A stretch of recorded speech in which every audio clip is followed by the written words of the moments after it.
Nigerians, I beg, have you noticed how somehow we as Nigerians have become used to the daily news of killings or deaths of our fellow citizens or countrymen? I mean, how we can all hear that maybe 30 or so people were killed in so-so community, and that it is more like mere statistics. So we are, oh, okay, now 20 they killed for Benue today, and so, all right, no problem. And everybody moves on. There is no sense of national horror or emergency, both on the part of the leaders and even we the people. So we just, the president issues condemnation, let us get perpetrators every time, and then we rinse and repeat and wait for the next tragedy and calamity.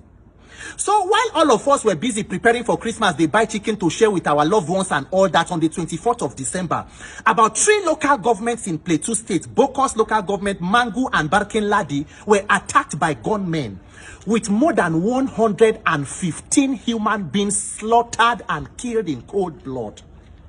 Now, if this was a one-off, it would even be okay, you can understand. But especially for Plateau, it has been from time immemorial. As far back as I can remember, from Governor Jonah Jang to Simon Lalong to also this present. In fact, the current government, between January and December this year, there have been record of killings in Plateau every month, at least one incident.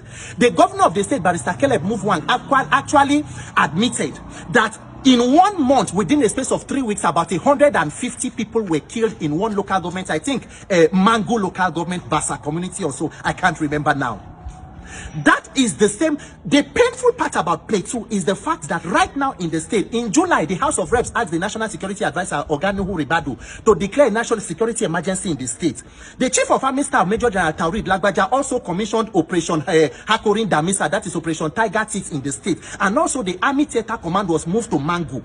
And even the state government also commissioned Operation Rainbow, the state security network. But somehow the killings continue. This is the same fate that is suffered by states like Benue, Agatu, Gumagwe, and all of them, Zamfara, Kaduna, Southern Kaduna, especially places like Niger and all of that. You remember on the 4th of December, somewhere in Kaduna State, they said the Nigerian Air Force mistakenly bombed Tudumbriri community, killing almost 85 people. That is, now those incidents are not alone. Remember last year, St. Francis Xavier's Catholic Church in Ondo State, where women were killed on top of children they were trying to protect. CWO women were tie wrapper. People had their throats slit and dismembered. The videos are so gory, I can't even post them. You saw, for those of you who have seen some of the videos from Plateau, where somebody, a woman was killed laying there and the child was still alive on the back, crying on the body, on the back of a dead mother. Remember the case of the Paru Benfa Shoronti, the Afenifere leader, whose daughter, the poor lady who had spent most of her life overseas, came back to Nigeria for a function, carried by Fulani herdsmen and killed in cold blood. I beg you, because this video, I actually wanted to call out, you know, the leadership, as I usually do, say minister for this, but honestly, my dear, there is not so much hope. I rather want to talk to us as citizens, because I believe it is within our means. Currently in Nigeria, the Minister for Defense is the former governor of Jigawa State, Alhaji Abubakar Mohammed Badaru, core politician. From Minister for State Defense, former governor of Zamfara State, Governor Bello Matawale, lost his second-term re-election, became Minister for Defense. And when you talk, they will say, no, what of other governments who did not appoint military people into defense ministry? What was the impact? And I will ask, so if you have been treated by 3 doctors and there was no improvement, you should hire a carpenter.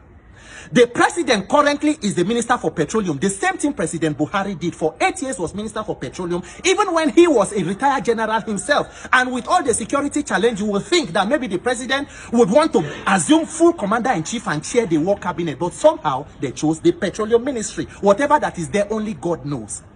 I beg you, in the name of whatever you hold sacred as Nigeria, the death of people cannot continue to go by without any kind of horror. Just imagine, say, as you dey Lagos or you dey Abuja, wherever you dey, these people who are killed are not just, it's not just data or statistics. These are human beings in real time. People's loved ones, person papa, person mama, person pikin, person brother or sister or wife or husband. People will get date of birth, state of origin, killed like this. 115, not animals, human beings. In the name of God, we must understand as Nigerians that elections have consequences. No matter how you shout our local and local articulated obedience, my dear, if you bring in incompetent and incapacitated leadership, the victims of incompetent government is you and me, average citizens. The political class do not have ethnicity or religion. What brings them together, especially in Nigeria, is the spoils, what they have to share for self-gratification and financial aggrandizement. We have to help ourselves. Until you can do something, you can say something. Tweet, post, whatever it is, so that these issues are brought front and center. That we have a discussion, that we develop a higher level of moral consciousness.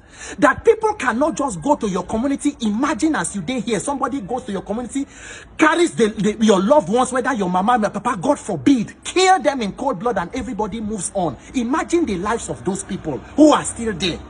I beg you, fellow Nigerians, you always remember at the back of your mind that today's victims were yesterday's survivors. Tomorrow's victims will be today's survivors. The dead can no longer die. The next set of people who will die will be between you and I who are still alive, God forbid.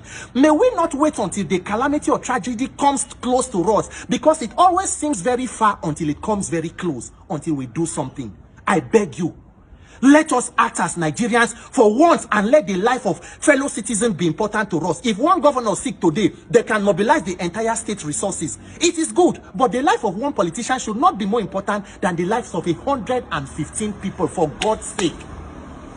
My thoughts and prayers are with the people of Plateau and every other state that is dealing with insecurity or whatever banditry.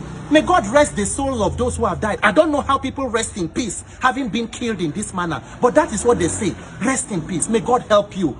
And may God, most importantly, help Nigerians, for us to realize that it is within our power to take our country and our destiny in our hands and chart the future that we need and put some value on human life. God bless Nigeria and Peter Aka.